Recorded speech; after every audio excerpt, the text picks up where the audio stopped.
things seem to be in place. May not have all of the specifics and all of the definitives, but you have a good feeling about an impending move. Sometimes the greatest indicator that yes, it is time to bust that move is when everything about where you currently are becomes treachery to you. Now, granted, on a day-to-day basis, things happen, life happens, things get on your nerves, people get on your nerves, stuff get on your nerves, and you work through it, okay? Get over it, get through it, work through it, get on the other side of it, right? But when you go through all of those steps that you normally go through to get through different irritants, let's say, and still, once you've done all of your process, you're still feeling like, oh my gosh, what wicked machinations and evil concupiscence has crept up in here. That's generally a good sign that it's like, time to go. Time to go. I posted some time ago a graphic of a fish in a fish bowl, and the fish was so huge, and it really had outgrown the fish bowl to the point where it could really not even move. And the caption says, when God really wants you to move when it gets uncomfortable. And that graphic comes up in my mind right now and is like the perfect indicator of what I'm saying. When you have that, sometimes, we have to take our time, and today is not the day of making rash moves and moving on a whim and just,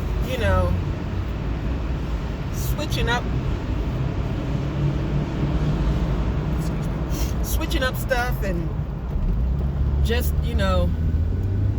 making sudden moves and decisions. This is not that day. And for many of us who have grown gracefully in age, we really, we get to a place of comfort and we're in a place of security. And just picking up, moving, and going, and that's just not what we do at this stage of life. However, when the stage that you're currently in is a stage that you're destined to shift from, and there are new horizons and new opportunities and new circumstances that in truth it's time for you to pursue, yet you are fearful, you are comfortable where you are, you feel like, maybe now is not the time, I just need to stay before the Lord and pray a little bit more. And God is like, don't even put this on me. No. I told you to go. I told you to go to a land that I would show you. Meaning, when you pack up your bags and when you actually step out and you saddled up your horses and your goats and your cows and your kindred and all of that, you may not know specifically where you're going. And so it is incumbent upon you to really trust in the directions that you receive from the Lord, which means you've got to be plugged into Him. You have to have a relationship with Him where you are accustomed to hearing His voice. And in times like this, He may start you out and say, okay, hit 10 going east. Okay, which exit do I get off? Don't worry about that. Just keep driving east until I give you further instruction. And that can be sometimes the most unnerving of circumstances, because it's like with the GPS, you want them to tell you, a quarter of a mile at least in advance, turn left, turn right. And sometimes, especially with Google Maps, sometimes you'll be right at the light and it says, at the next light, meaning at this light, turn left. It's like, you late.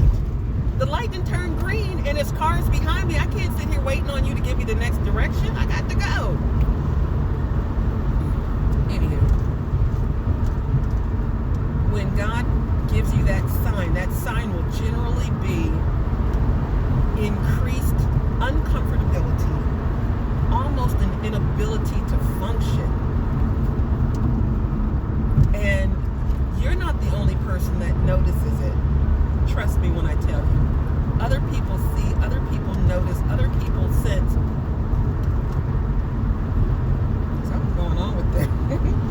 Woo, I don't know what's exactly going on in their members, but something is happening. So I say all of that to say,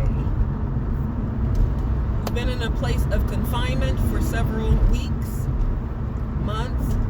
Some areas are beginning to lengthen their cords, lengthen their states, release some of the tension and the hold. I do believe very strongly, however, that during the midst of this shut-in,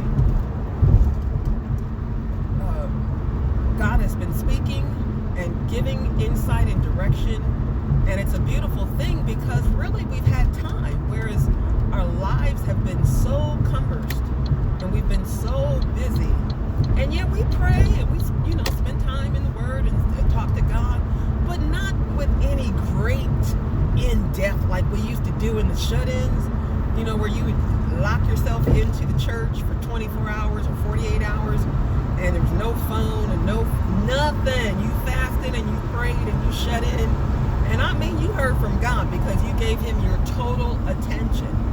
Well, during this shut-in, you may not have been able to give your total attention, but a lot of the external factors that keep you on the go so much, clearly they have been diminished. And so there is greater opportunity for you to tap in and plug in and talk and seek and ye shall find, knock and the door shall be open unto you. So I believe that within the next few weeks, as a matter of fact, there is going to come that clarion call for you to get thee away from thy country and thy kindred and go to a land that I will show you. And unlike Abraham, he really didn't have a clue. I think God is a bit more merciful with us in this age, given all the factors that are within our sphere of influence. He gives us a little bit more than that, I believe. And I believe that he has been speaking to us and has been charging us and has been revving us up. Our batteries have become recharged. Our batteries physically, emotionally, mentally, and particularly spiritually have become more enhanced. I believe during this time of shut-in, he's added some turbo boost to our situation. And when the referee says go, there will not be time to sit and have a discussion and a conversation. You didn't have that for the last 6-8 weeks. So trust your heart. Trust that he knows your heart and he knows all things that concern you. He cares about everything that concerns you. He is on top of everything that concerns you. He is the master over everything that concerns you, your past, your present, and your future. And so with that, and you've had experience with him, you know him, you know when it has been God. You know when it wasn't God and it was just you, and you moved out of your emotions and your frustrations and just all kind of stuff. You know the difference at this stage. You know the difference at this stage. So keep cool, keep calm, continue to prepare. Because things are getting ready to happen a lot quicker than what you outline on your timeline of when God would tell you it's time to go. Yeah, it's going to be a little bit different than that. But here's the other thing. You actually know that too. You know when you're being scary and you putting all these brakes on, talking about, well, I just need to spend a little bit more time. Well, let me just figure this out. Well, let me just, I'm going to just go head on. You know when it's you stalling, you're stalling, and when it's time to go. Okay? So fear not, neither be afraid, for the Lord your God is with you. I promise you that he is, whithersoever thou goest.